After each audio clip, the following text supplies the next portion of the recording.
What is up, you guys? I hope that whatever you're up to today, I hope you're having a good one. And I just want to take the time to thank you for listening in to today's episode. So what I want to talk about today is what the heck I mean by flip houses like a girl. Why did I choose that name? What does it mean to me? And what's the whole point? Okay, so that's what we're digging into today. So stay tuned. You're listening to the Flip Houses Like a Girl podcast, where we educate, empower, and celebrate everyday women who are facing their fears, juggling family and business, embracing their awesomeness, and wholeheartedly chasing their dream of flipping houses. Each episode delivers honest-to-goodness tools, tips, and strategies you can implement today to get closer to your first or next successful house flip. Here's your spiky-haired, breakfast taco-loving host, house flipping coach, Debbie DeBeery. All right, we're starting off this episode with a listener review. Yep, we're going to start doing these because this is so much fun. Okay, this review is by Amber. She says, I'm really enjoying the podcast. My husband just left me in our remodeling company. I was scared I wouldn't be able to do it, but you give me hope. Thank you. Amber, your words are totally humbling, and I appreciate you for taking the time out to share this with me. I have a feeling that this recent hardship is not going to hold you back. All right. Thank you again for your review, Amber. All right. You might be the next listener shout out. All right. Enough cheesy, Debbie. Let's get into it. What is the significance of flip houses like a girl? Why'd I choose it? Well, let's go back to the origin, which is not very feel good. So doing anything like a girl has been used to degrade someone of their physical and mental ability, right? It's been used to point out flaws or the fact that someone does something differently. What many young girls interpret it as is you're doing it wrong, or you're not good enough, or you shouldn't do that. It leaves some girls to think that they're powerless. Not only can the phrase degrade a girl's self-esteem, but also their self-worth. And I know you know what it's like to question whether you're worthy. Whether you're worthy of love or success or that promotion or that raise or freedom or security. Fill in the blank. I know you've questioned that, all because of your gender. And like I've said before, it is what it is. Now, how are we going to respond to it? Well, certainly not by sitting around and letting it be something that's negative. Instead, let's just flip the script. All right, so I don't know about you, but I grew up in the 80s. All right, back in the days of big hair and shoulder pads and some of the best movies and music, if I do say so myself, and Guess jeans, right? Remember those upside down triangles on the back right pocket? Yeah, so I grew up in the 80s, which also happened to be the time of not very many athletic options for girls. So if you were going to play sports, you were more than likely going to be on a team with boys. And you were even more likely to be the only girl on the team, or maybe one of two or three. And I started playing soccer and baseball at the age of 5. And I happened to hear the phrases, you kick like a girl, or you throw like a girl, a lot. I was always taller than the boys, until middle school at least, when they hit puberty. And that also happens to be about the time that we found fast pitch softball. And my mom thought, you know what, it's probably time to switch over. And I agreed. Anyway, I continued to play through college. The thing was, I had a really strong arm. And throwing happened to be one of my strong suits.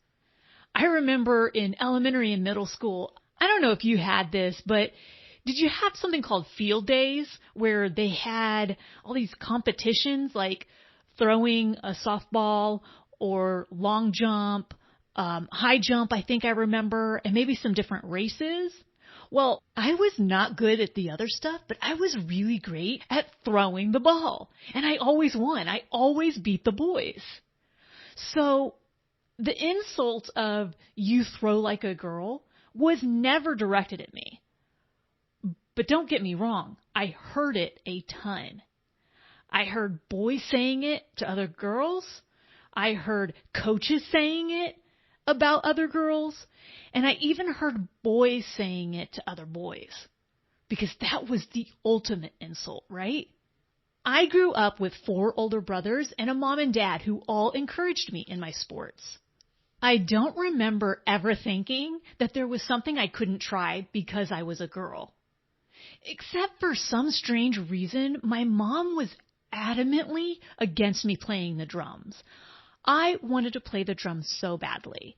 Instead, she had me in piano lessons, but I wanted to play the drums. I just wanted to bang on the drums.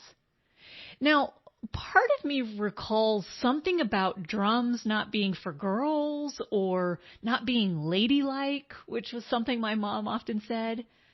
But meanwhile, I'm playing baseball and soccer all year long in boys' leagues. All right, so maybe it was really just a noise thing. That's what I'm thinking. She just didn't want me banging on the drums. And now that I'm a mom, oh, yeah, I get it. My son did drums for about 2.5 years. So, yeah, I get it. He now plays guitar, which is so much better on my ears. So, aside from the drums situation where my mom really did not want me to play, the messaging from my mom was always, you can do and be anything you want. Period. Of course, she also warned me that because I'm a girl, there would be unique challenges. I wouldn't have the same challenges as my brothers. My brothers wouldn't have the same challenges as me. But she reminded me often that if I was always true to me, if I was authentically me and embraced fully who I am, and I committed to reaching whatever goal I had, meaning quitting is not an option, giving up is not an option, then I was guaranteed to reach my desired goal. Because the only similarity amongst everyone who does not reach their goal is that they quit. They gave up. That's the only thing that prevents you from reaching your goal. That means that when things get hard or when a roadblock comes up or a speed bump or a detour, that means that you cannot allow those things to mean anything other than, oh man, let me figure this out. Let me get resourceful and figure out my way around this. Let me reach out to somebody who can help me. If you take a piece of paper and draw 2 dots like 5 inches apart and draw a straight line connecting those 2 dots, you're hoping that that's your path to success. You're hoping that's your path from where you are right now to where you want to go. Now, that might be the plan and that might be the route, but your path is grab your pencil and draw a roller coaster up and down along that line. And even, to be even more precise, you need to do some back loops, okay? Because on your way to reaching your goal, it's going to feel like you're taking steps backward. It's going to feel like you're not making progress. It's going to feel like you're never going to get there. So how do you make sure you get there? You keep showing up and you keep going. You have to be agile. You have to take other routes every now and then. It's not going to be straight from here to there. And do you know what the number one thing people struggle with when they're trying to reach any goal that they have? The number one thing people struggle with is mindset. It's not the steps. It's not the how-to. It's not the tactical stuff. It is mindset. And whether you want to acknowledge it or not, it is 100% true. The things that hold people back and prevent them from reaching their true, full potential are their limiting beliefs. Limiting beliefs will have power over you until you take the time to get awareness around them. Every single person has them. Nobody is immune to them. Every successful person you know, Oprah Winfrey, for crying out loud, has limiting beliefs. But what's the difference between her and someone else who had that goal, that same goal, and didn't reach that level of success? They didn't take the time to understand their limiting beliefs so that they can acknowledge them and take them for what they are. Because what takes away the power of our limiting beliefs is just having awareness around them. That's it. It's as simple as that. Now, I say it's as simple as that, but really the hardest work on anybody's entrepreneurial journey is their mindset work. All right, so be sure you're doing it. Limiting beliefs are really important, and I promise you I'm going to do a future episode on just them. Now, to recap, so far, the messaging from my mom has included two things. One is being true to myself and being super authentic. And then two, committing to a goal wholeheartedly. Being all in.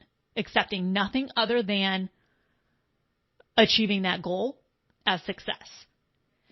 The third constant message I heard from her was to leave people and places better than I found them. And that is something I carry with me to this very day. It's something I teach my son, and it's something that I'm super mindful of in my business and in my personal life.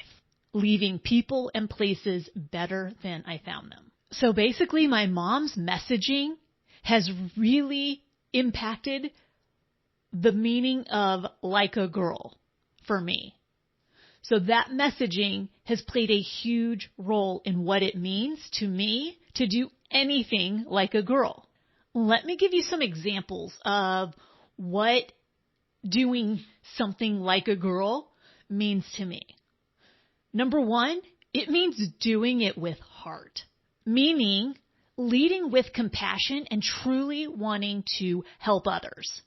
But we've got to be careful here not to get stuck in the people-pleasing mode. I know that I have really battled that over the years. Sometimes I fall into it again, and I have to really be mindful and pull myself out of the people-pleasing mode. Secondly, paying attention to the details. Man, I feel like inherently we are sticklers for the details. And guess what buyers like? Buyers like and pay attention to the details. Number three, doing something like a girl means wanting to empower others. So leaving people better than you found them. Number four, deeply caring about your reputation, the quality of the product, and the way it looks. Number five, approaching negotiations with the mindset of how can I best serve this person versus, all right, let's see here. How can I get what I want? Number six, treating other people with respect and dignity while also standing totally in your power. And then number seven is speaking up. Doing something like a girl means speaking up. You see something that isn't right, speak up. When someone else is being mistreated, you speak up. When you are being mistreated, you speak up. You also openly communicate. You have open lines of communication with your lenders, your partners, your real estate agent, your buyers, the sellers, everyone involved. you have open communication. So those 7 things, that's what flipping houses like a girl looks like to me. That's what it means to me. Fully embracing who you are, leaving people and places better than you found them, and wholeheartedly chasing after what you want. And let me tell you something. I do not reserve flipping houses like a girl just for women. I strongly encourage men to flip houses like a girl. My hunch is that it would actually help their business last longer, because I think women are perfectly designed to be incredibly successful house flippers, inherently, provided, of course, that this is a burning desire you have and that you are incredibly passionate about this. Because if you're not, then that's going to shine through as well, and not in a great way. So when I was coming up with a name for this podcast, I wanted to accomplish a couple of things. Because real estate investing is so heavily dominated by men, and most podcasts, training programs, coaching programs, websites, blogs, information is geared toward men. So for starters, I wanted to be very clear about who this podcast serves. And that's women. Although guess what? Men, you'll get a lot out of it too. Secondly, I wanted it to be very clear that this podcast was going to be different. And I wanted it to stand out, because that means I'm being true to myself. This is a podcast by women, for women, that celebrates women. And lastly, I wanted the title to make you think. We can't take everything at surface value. And I fully believe in being mindful and thinking about things in a deeper way than just what's on the surface. If I can help change the way that just one little girl out there interprets what it means to do something like a girl, then I have come full circle, and ultimately this podcast has served its purpose. Because this isn't about me, and it's not even about you. It's about the ripple effect. When you walk away after listening to one of these episodes and you feel totally inspired and motivated and excited and ready to take on the world, guess who feels that? Guess who's watching? Your kids and grandkids are watching. And that right there, folks, is the ripple effect. And when those little girls and little boys see you standing in all of your power, that right there changes the definition of what it means to do anything like a girl. Hopefully that makes sense to you. Now, I know that sometimes when you're too close to something, it's kind of hard to describe it to someone else. So to me, it is so super clear what flip houses like a girl represents, or what anything like a girl represents. But again, I'm really close to it, and it's had a lot of meaning in my life. I started hearing the phrase when I was 5. So I hope it made sense. All right, that is it for today's episode. I hope you listen to the don't give up piece and take that to heart, okay? Because that is the only way to get what you want, is to not stop going after it. If you are getting any value out of this podcast or out of any of these episodes, would you do me a huge favor and help me reach more like-minded women? By leaving a rating and review wherever you listen to this podcast. That's what helps this podcast show up in people's search results. Okay. So when they're searching flip houses in their individual podcast player, the ratings and reviews really do help. Okay. And I love hearing from you. So thank you so much in advance for helping me out. if I can instill in just one more woman out there that she absolutely can make a great living flipping houses, then that's my ultimate goal. Okay? Because if she's empowered, her kids are going to be empowered. All right. And be sure you check the show notes because I've got some goodies in there for you. And also I've got information about how you can get your hands on some Apple AirPods. Thank you so much for tuning into this episode. Whatever it is you have on your plate today, I hope that you do it like a girl. All right. I'll see you on the next episode. Make it a great day.